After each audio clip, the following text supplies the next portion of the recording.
Hi everyone, and welcome to the very first and possibly the only ever Pathfinder Plus. Basically, we're going to take some of the ideas from the live lesson that you should have watched before this, and we're going to dive a little bit deeper. I know some of you are a bit older, and I also know that some of you get really excited and passionate about a topic. So this is a chance for us to just dive a little deeper. It'll be the same sort of style of as Pathfinders, a little bit shorter, and it's not live. So even though I'm talking in the same space and in the same way, you can just pause this whenever you want.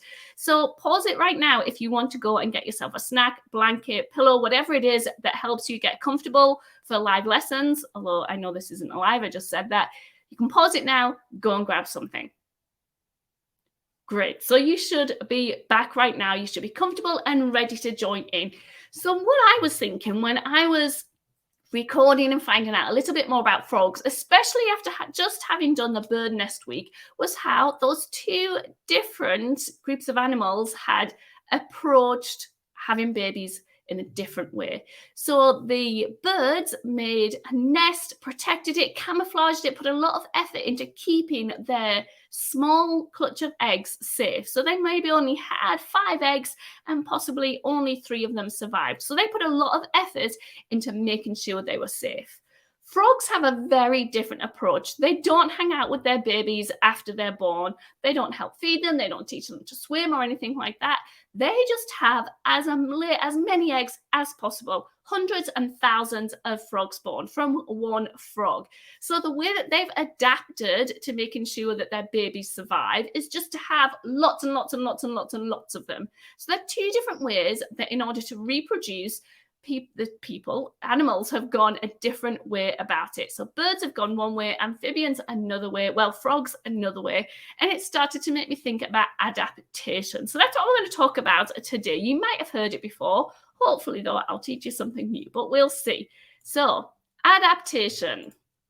Basically, adaptations are specific features of an organism which enable them to survive in the conditions of their habitat. That's a bit of a mouthful, but basically it's how creatures adapt to survive in the place that they live in. And so that's going to be different depending on where they live. Adaptation and habitat are linked quite closely. Okay, so let's talk a little bit about that. I've got a bit of a quiz, so get your thinking caps on and let's get to this. I want you to tell me, let me get my face up. I want you to tell me what you think this is. So a bit of a guessing game. It's zoomed right into a creature. What do you think it is? Again, you can pause it if you want to chat about it. I'm not going to tell you until the next screen. It is a shark. A shark is adapted to living in aquatic environments as it has gills which filter oxygen from the water. So the way that it breathes has been adapted to cope underwater. Let's see this next one. What is this? When I did this one myself, I got it completely wrong. Absolutely wrong. I'm going to put my face at the side here. Might as well mix it up a little bit. I thought this was a Shetland pony, but it is, in fact, a hump of a camel. These are often used as examples of how animals adapt because they live in the desert or in very dry environments. They can't access water, so their bodies had to adapt, change in a way that helped them suit that. So they can store a lot of food and energy in their humps. Next one. So it can be a plant. This is what I'm going to tell you. It's a plant, this one. What kind of plant could it be? Shouldn't have said that really because you might have guessed hedgehog. Let's see. It is a cactus. So cacti adapt, but they again live in a hot country, hot places, just like camels. And you know that leaves help. I'm sure you know they help. Leaves help the trees to breathe and to collect water and so on. So the wider your leaf, the more water you will lose from that. So they keep their leaves or their needles really, really narrow, so they're less likely to lose their water. Right, what about this one? I feel like this one's fairly easy. Remember, you can pause it if you want to talk about it. It's a polar bear paw. Now, they have to create more friction, don't they, on their paws because they live somewhere very slippery. So they have very rough paws that help them to grip on the ice or the snow. So these are different ways that animals have adapted. Okay, there are a few different ways that animals can adapt. So I'm going to take that off for a bit. Oh, hang on, wrong one. There we go. So I tried to make this as simple as I could, because sometimes I find that if you make something simple and quick to understand, you're more likely to remember it, and then you can build up on it. But it is actually quite a complicated concept. What I'm going to teach you next is actually kind of for 14 to 16-year-olds. So if you're not that age and you find it tricky, totally fine. If you are that age and you find it tricky, absolutely fine. But I've tried to make it a little bit simpler. So there are 3 different ways that creatures and plants can adapt. Let me show you them. So the first one is behavioral adaptation, how they act. Structural adaptation is how they look, and functional adaptation is how they process things. So the way that I thought about that is by thinking, like I said, how they act, how they look, and how they process. So I'm going to do some actions. Now, I know you might think you're too old for actions, but if you learn something with your hands and your eyes and your ears, you're much more likely to remember it. So behavioral adaptation is how they act. So I want you to act with your hands, okay? So behavioral adaptation is how they act. Structural adaptation is how they look, okay? How they look. If you want to, you can make up your own actions. And functional adaptation is how they process, okay? So we've got this as a kind of system. Basically things like reproduction, like we talked about earlier, nutrition. Some of you might have heard of Mrs. Gren as a way of identifying those processes of living things. Excretion, all of that good stuff. Sometimes that's what's adapted to help them cope in their environment. So we've got behavioral adaptation, which is how they act. We've got structural adaptation, which is how they look. And we've got functional adaptation, which is how they process. Now, I'm not going to talk about that a little bit more, but if you want to challenge yourself when you're talking about adaptation, try and think about, is this an adaptation of how they act, how they look, or how they process things, okay? And that's going to help your brain, I guess, level up a little bit when it comes to thinking about adaptation. So let's look at frogs, because that's what we've been talking about, haven't we? So for functional adaptation, how they process, we've already talked about that, haven't we? We've already said that frogs adapt the way that they have babies because they're vulnerable. They just have thousands of frog spawn, and that's one way that they've adapted to try and make themselves survive and adapt to their environment that's full of predators. Structural adaptation, how they look. This one should be fairly easy for you to figure out. So you can pause it now, see how many that you can list.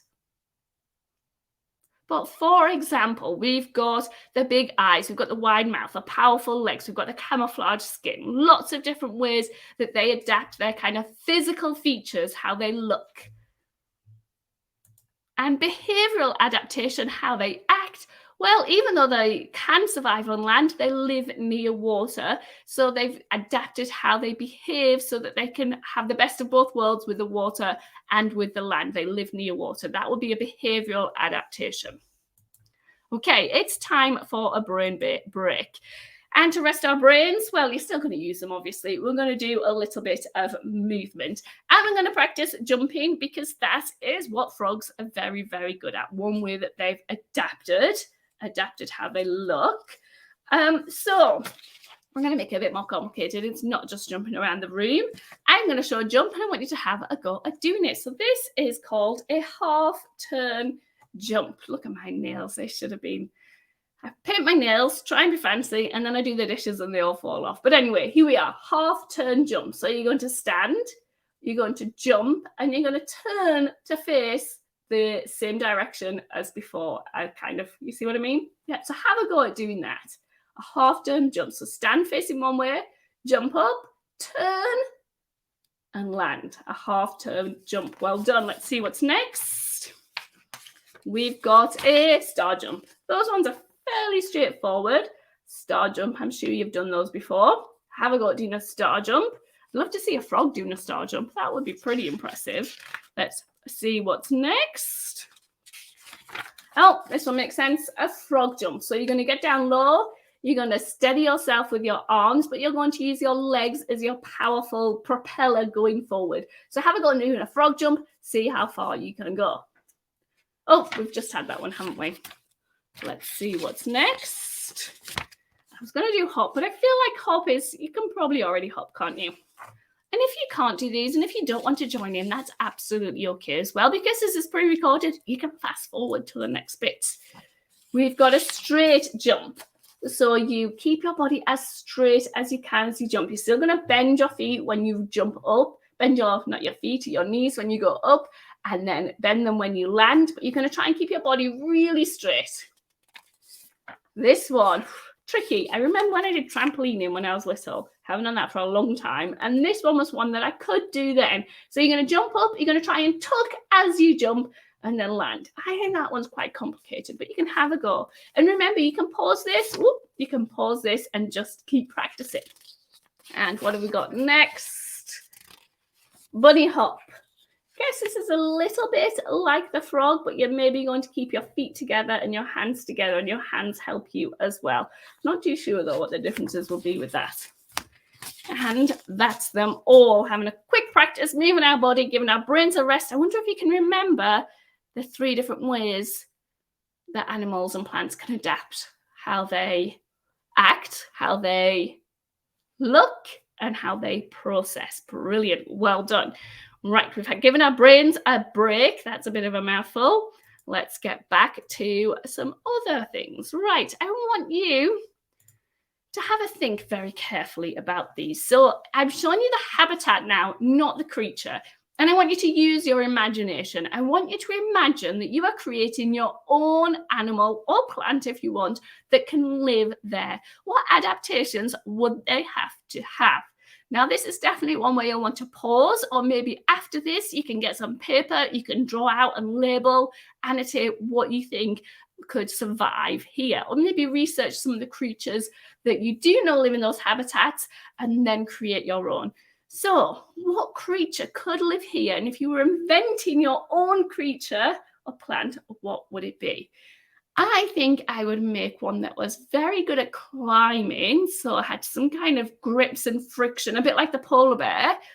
Maybe that was light enough but strong enough to jump over some of the crevices, and definitely would be camouflaged in some way. But then what happens when the snow melts? How would they change? It's an interesting one to think about. Next habitat that you can have is a hot desert. So what creature would you invent to live there, and how might it adapt? How might it adapt the way that it acts, the way that it looks, or the way that it processes things? So are they going to have millions and millions of babies to see if they survive, or are they going to think about how they protect those babies?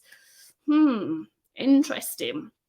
What kind of skin color might they have? You might want to think about the size, or do they act out more during the day or during the night? What's going to be the best for them? So invent your own creature that would work well and fit well in this environment. Last one, the deep sea. This one is difficult, but if you needed to create a plant or an animal that lived right at the bottom of the ocean, how would they need to adapt? How they look, how they act, or how they process things? I've heard, so I am going to give you a little bit of a clue here, that fish that live in the bottom of the ocean are often translucent, so you can kind of see through their skin, and it helps them disguise more.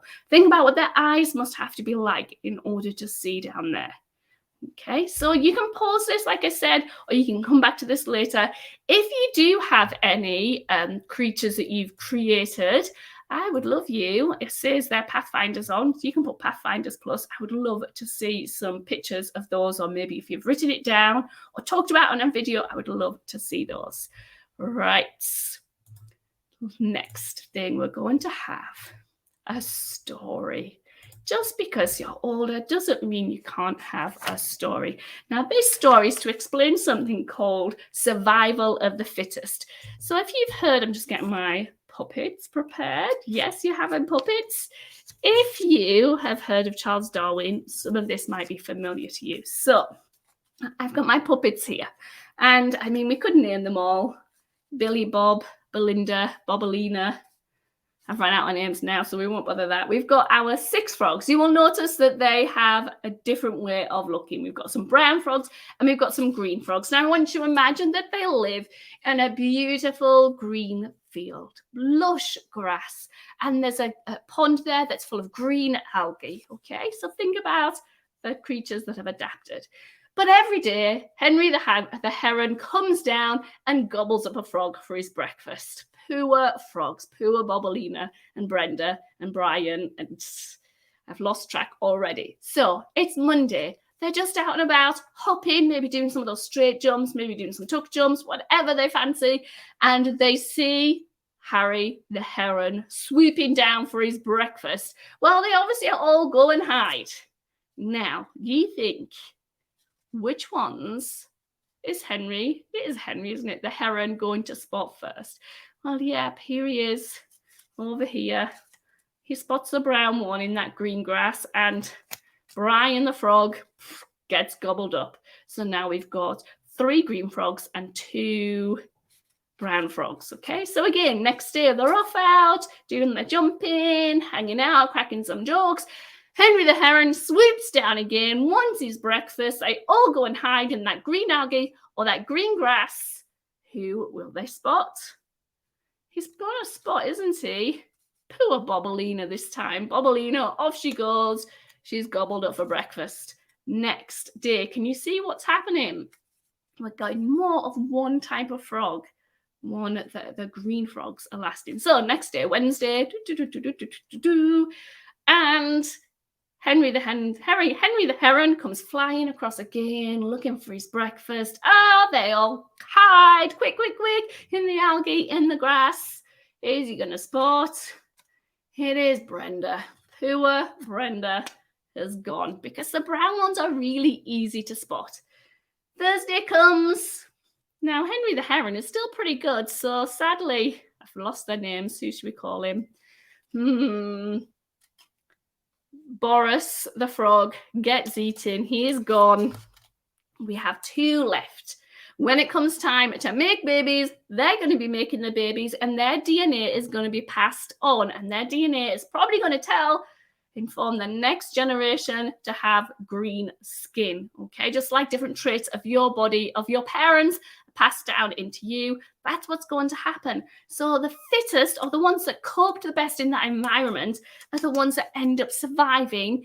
And over time, as that generation has another set of babies, and the next, they're going to be more green frogs than brown frogs. That's one way that they've adapted.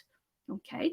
Now, obviously, it's not as simple as that, because there are other reasons why certain things survive over others. That was a mouthful. And so I've got a question to leave you with, and this is where we're ending. So let's get it back up. This is a question from an exam that I thought you'd be really good at thinking about. And I am not going to answer this, but I will tell you it's about variation. Okay, we've been talking about adaptation. This takes us on to something a little bit differently. The picture shows a horse and its foals. They have similar characteristics. How is the information for a characteristic passed on? These foals, so this is what I want you to think about. These foals may not be the same height. Give 2 reasons why. Have a think. So we're going to end this now. I want you to have a think about that. If we've got 2 foals, and they've got the same mother, but one's taller than the other, why might that be? Can you think of a couple of reasons? Okay, thank you so much for listening. Again, let me know what you think of this, and if this is something that's helpful to have more of. I won't be offended if you're like, Rachel, that was a snooze fest. I don't want that again. I will absolutely not be offended, but maybe don't phrase it quite like that. Anyway, I will hopefully see you soon. Have a great week exploring.